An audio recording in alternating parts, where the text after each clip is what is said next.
Hi, everybody. We're back at the Wingish International Film Festival Q&A sessions. I hope you've been enjoying the films over the last couple of days, and I also hope you enjoyed the beautiful and very important film From Earth to Sky. I have the great pleasure today of, I'm in conversation with the amazing architect, Brian Porter, and the extraordinarily talented filmmaker, Ron Chapman. So welcome to both of you.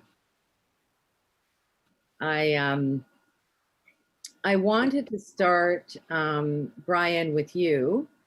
And I was wondering if you could share with the audience the experience of participating and collaborating in the film, and also what it was like to be part of something with so many other architects from Turtle Island. Yeah, when I saw the film, it really sort of took me back, because it was really about 4 years in the making, right? It started, the filming started when we first sort of got the idea of forming a Indigenous consortium to represent Canada at the Venice Biennale. So to see some of those early shots, it was really kind of nice. We're a fairly close-knit community. There aren't that many of us, so we know of each other. A lot of us are close friends. We try to communicate fairly regularly. So really, it was the Venice Biennale application and award was really just kind of an extension of the friendship that we already had, and the feelings of camaraderie that were there amongst the group. And to really see Ron capture that whole process and set it to music, and to put the cinematography in from all of our different communities, it's really been a rewarding experience. I think we all learned a lot. None of us were really that well versed with filmmaking or documentaries. So that part of it was a little bit new for most of us, I think, but it's been really rewarding, and I'm really happy with the end product. Thanks. Ron, how did you come to the film, and what was the impact of sharing time with all of these brilliant people? What was that like for you as a filmmaker? Well, I came to the film when I heard that they were putting together this group to represent Canada at the Venice Biennale, and I was fascinated by a couple of key things about that. One was there was this group of architects from America and Canada who were representing Canada at the Canada Pavilion, but they weren't all from Canada, and that was of interest to me. And they were, of course, all from Turtle Island, and the architects who were taking part from Canada didn't recognize Canada as a sovereign nation, yet there they were representing Canada at the Venice Biennale, and I thought that was pretty intriguing. And I understood that what their mandate was to try and express and tell the international architectural community what was Indigenous architecture. There were 18 of them. And I wondered, how can 18 architects really agree about anything? Because my understanding of most architects is they have a very strong individual sense of who they are and what architecture is to them. And that's what defines them all. Yet here were these architects, 18 of them, who are going to go through a process and agree. And I thought that process would be fascinating to follow. And there'd be all kinds of learning in it for me. In the end, it was impossible for me to follow that particular story, but in trying, I got to know all of these architects personally and professionally, and realized that the really incredible story was their individual story, and it ended up being with these 7 individual architects who I felt really told a story about Indigenous architecture and Indigenous communities in a way that had never been seen before, through a new lens. And that's how I got attracted to this project. This is for both of you, and I'm just going to throw it out. So I'm a settler filmmaker. Ron is a settler filmmaker. But for both of you,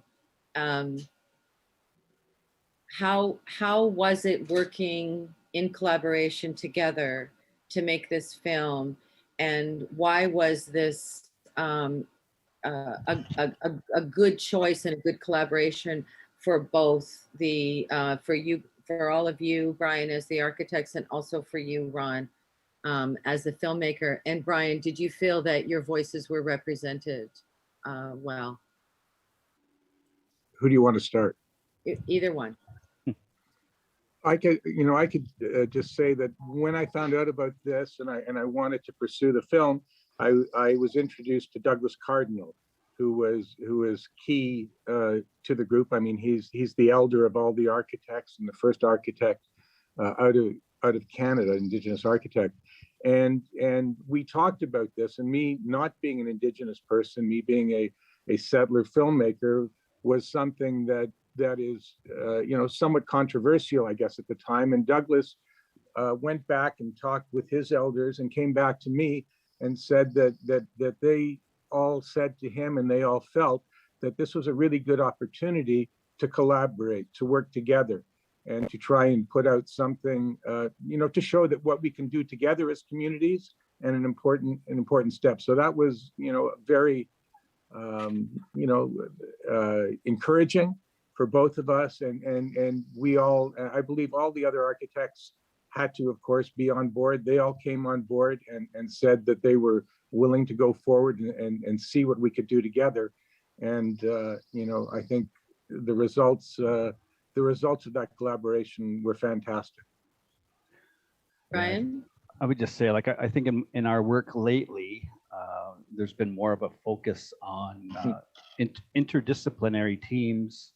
So as an Indigenous architect, we're always working with mainstream mechanical, electrical, structural engineers, with landscape architects, with arborists, with civil engineers. So we're used to collaborating, and we're used to working with mainstream talent. So I think working with Ron wasn't really that new. The relationship part of it, I think, the fact that it was a film and not a building, I think was new. But that spirit of collaboration, that spirit of listening, working together towards a common goal is something I think that we all have. That's integral to our work. So to kind of shift the focus away from a building to a documentary wasn't that much of a stretch for us. I don't believe for any of us, really. Brian, why is this film important? Important for Indigenous communities and outreach, and why is it also important for the general population to experience this film? Well, part of the thesis of the office for the last couple of years have been, I think mainstream architecture and the mainstream construction industry are kind of waking up to themes about, things like sustainability, stewardship, stewardship of the land. So we've had this Indigenous worldview for 30,000 years or so, and it seems like mainstream architecture is kind of moving a little bit closer to that worldview that we've had, since time immemorial. So I think it's important. I think it's important to kind of document that worldview that we have. I think it's important to share it. I think it's also important for the youth to see that we're out there. Like, we really haven't had much control of the way our institutions have looked for the last 200 years or so. So to finally, get a little bit more of a voice in what our communities look like and what our structures look like, I think there's an important message there, not only for Indigenous people, but also for mainstream societies that are kind of waking up a little bit to, planning for the seventh generation and some of those ideas that are really central to the way that we were born and raised. Thank you. Ron, what was your takeaway from your experience as a filmmaker making the film, And what do you hope that people take away from the documentary and their experience as an audience? Well, for me, it was an incredible educational experience and an unbelievable opportunity that has enriched my life and my understanding of Indigenous communities. I've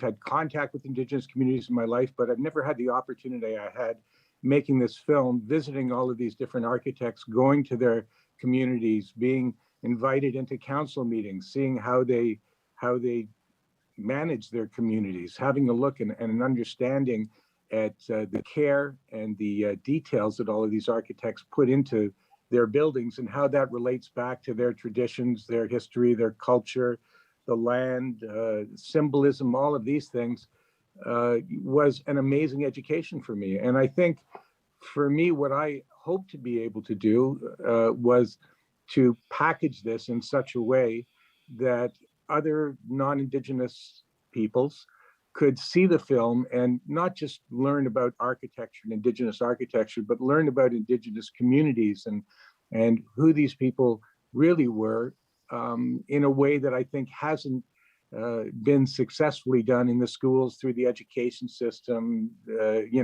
with all the hundreds of millions of dollars of papers that have been done. I don't think that's really happened. And so that was my greatest wish for the film. And I will say that since the film has come out and it's had a fantastic response, I've been, inundated with emails from people, non-Indigenous peoples who said, I see Indigenous communities through new eyes now. I had no idea this film's been such an education for me. So that was my intent. That was my hope. And I think I'm certainly seeing all kinds of evidence that that's been greatly realized through this film. So I couldn't be happier. Brian, can you explain what the word or the two words built environment means? And also the unique or the like you said, gajillion years approach to what Indigenous architecture is? Well, I think, if I was going to describe Indigenous architecture, sometimes it's easier to define what it is by saying what it's not, right? Like, so if you're in downtown Toronto and you see a corporate building, that's got, reflective glass, that all four sides are designed the same, and it's trying to portray some sort of corporate image, that's not Indigenous architecture. Indigenous architecture is about, it's about, directionality, understanding where the sun comes up, where the sun sets, the direction of the prevailing wind, and each face of a building should really be respond to its natural environment. It's about using at-hand local materials where possible. It's about kind of aligning with natural forces, things like heating low and cooling high, or taking advantage of geothermal energy from the ground, taking advantage of passive solar heat, basically, the gifts that Mother Earth is offering us, being receptive to that and taking advantage of it. I think if you look at the work of the 7 architects that were featured in the film, I think there's a commonality there. There are some themes that really bridge Turtle Island and do kind of set us apart from the corporate architecture that still really dominates the downtowns of every urban city in North America. So I mean, some of these ideas are a little bit slow to catch on, but I'm confident that that we'll get there as things like LEED and net zero energy come a little bit more to the forefront and become more mainstream. I think you'll start to see some of the Indigenous values that we've held, find their way into mainstream architecture more and more. I don't know if I answered your question or not there, but No, you did. Okay. Thanks. Ron, there's sort of 2 levels of lensing a film, how you see. So just if you could talk a little bit your approach and how you, what kind of cameras you used and the perspective that you had. And then there's sort of the internal lens of the filmmaker. You know, what did you want to accomplish? And so could you explain both of those for the audience? Well, yeah, I mean, in this film, I did use a lot of drone, and one of the reasons for that was I really wanted to see these buildings from different angles, and to see them as part of the land. And the best way to see them as part of the land seemed to me from a drone perspective. So there's an awful lot of drone shooting in the film. And when I'm not on drone, I mean, I'm following one of the architects with their stories. So in that sense, you know, we used a lot of handheld, and we use gimbals for our cameras, just to get sort of a steady cam approach, a remote steady cam approach. But you know, in terms of what I wanted to accomplish in this, I again, I wanted to try and romance the architecture as much as possible from every location possible, from on the ground, from inside the buildings, from outside the buildings, and from on top of the buildings, and to show how they were seated in the land, because that's such an important thing. You know, how they were aspected and how they were integrated with the landscape around them. I know that I was really when I first saw the film, I was really impressed with the cinematography, you know, and the wide vistas from the different communities that were shot, and it really helped tie the whole film together. I think all of the references to water from one community to the next. So I think from a segue standpoint, I think it really lends a lot to the film from my in my opinion. As does the soundtrack. Like, the soundtrack's beautiful. And you know, I was really, the way that it kind of punctuates the film, kind of gets lost sometimes, and then it sort of really pops up when it should. So that I was really taken by both those things when I saw the film for the first time. I'm muted. How did you approach the music? That's an interesting element people are referring to an awful lot, and Brian just did. So what was your approach, and who was the composer? Well, Richard Pell was the composer, but Richard went out and collaborated with a variety of Indigenous artists and musicians, singers and musicians, in terms of putting the composition together. So in fact, he wasn't, you know, the composer. He composed with them and created against some of the images and scenes that we had. So it was really very organic in terms of the way the music came out. And like the film, it was again a collaboration. You know, Richard is also a settler composer, yet I wanted to continue that collaboration throughout every aspect of the filming and the completion of the filming.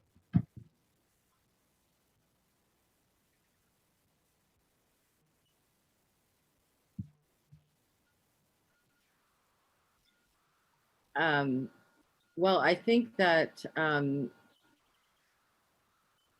possibly my internet connection might be unstable. Did I just cut you off, Ron? or something's unstable from my end. That's another discussion. We have a sort of a minute left in our conversation, and I just wanted to open it up to both of you. If there was something you wanted to share, and if you want to leave us with a comment from both of you about this documentary. Again, it's called From Earth to Sky, and I hope everybody has an opportunity to see the film. So Brian, why don't you you know, have anything in closing you'd like to share with us? Yeah, I was saying to Ron that one of the things that I thought of is, you know, after viewing it for the first time, was it kind of reminded me, the film kind of reminded me of some of those buddy stories, excuse me, that are out there, you know, like Stand By Me, or The Usual Suspects, or or one of those kind of movies where you're kind of assembling the cast of characters, and then at the end there's kind of this culmination in Venice. So I really kind of appreciated that. Each of the seven we all have our kind of our own lived experiences. We've all had our own struggles and our own trials and tribulations, but somehow we've managed to come through. So that I thought that was pretty good. I like that part of the film, just sort of the humanizing each of us. I thought he did a good job of that. Yeah, and I guess from my perspective, first of all, I'm very honored and proud to have this film be shown at the Wengish Festival for the first time at a film festival, and that's great, and a great honor. And other than that, I guess the other thing that I'm quite pleased about with the film, when we did have the screening with Brian and the rest of the architects, as I said, my hope for the film was that it would reach out to non-Indigenous communities and inform them and help change opinion. And I wasn't sure exactly how it would be received by the Indigenous communities, but all of the architects were so enthusiastic about this film playing for their communities also, and the fact that they felt it would be valuable in that respect. That to me was I guess the greatest, really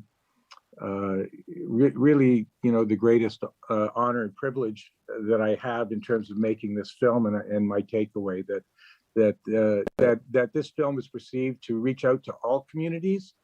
That was really the formulation of us getting together, the architects and myself, and that was our goal. And the fact that we seem to have achieved that is, could make me happier. One of the most interesting journeys of my life with any film, and one of the most beneficial. I have Brian and the others who are now all good friends. It's just expanded my horizon so much. I just feel very lucky to have been a part of this project with them. Well, we feel very lucky that you've shared your work with us, and very happy to have both of you in conversation today.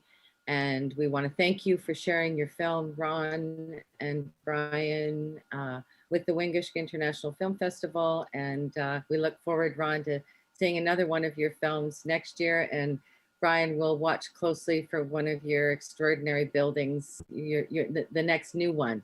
But thank you to you both, and best of luck with the film, and hope all people on Turtle Island have a chance to see it. Thanks, Phil. Thanks so much. Have a great festival. Thank you so much. Thank you. Thank you.